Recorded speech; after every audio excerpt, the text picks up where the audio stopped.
দর্শক, এই যে সেই ডাম, এই ডাম হাতিয়া টাঙ্গালের মানিক মেয়ে সৌদি আরব থেকে ভাইরাল হয়ে গেল।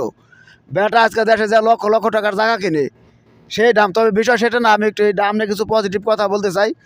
বিদেশে আসছেন টাকা ইনকাম করার জন্য, লজ্জা করার জন্য না। মনে রাখবেন, আপনি যদি বিদেশে এসে লজ্জা করেন টাকা ইনকাম করতে, তাহলে টাকা আপনি কখনো ইনকাম করতে পারবেন না।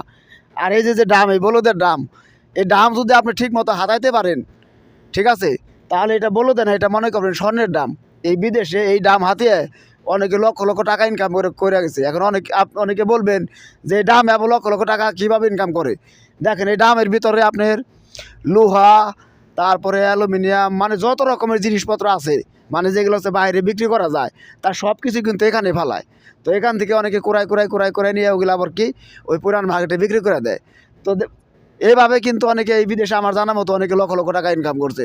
তো তাই সবাই বলি, দেখেন, বিদেশে লজ্জার জায়গা না।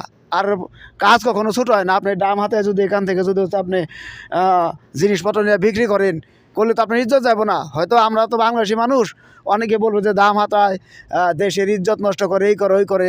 কিন্তু অনেকে অনেক কথা বলবো, কিন্তু আপনার বিপদের সময় কি আপনার পাশে দাঁড়াবো না? আর কেউ আপনার 2টা টাকাও দিব না। তাই সবার আমি এই কথাই বলি, বিদেশে আইসা কেউ লজ্জা করবেন না। লজ্জা করবেন হচ্ছে চুরি করতে, লজ্জা করবেন অন্যের কাছে চাইতে।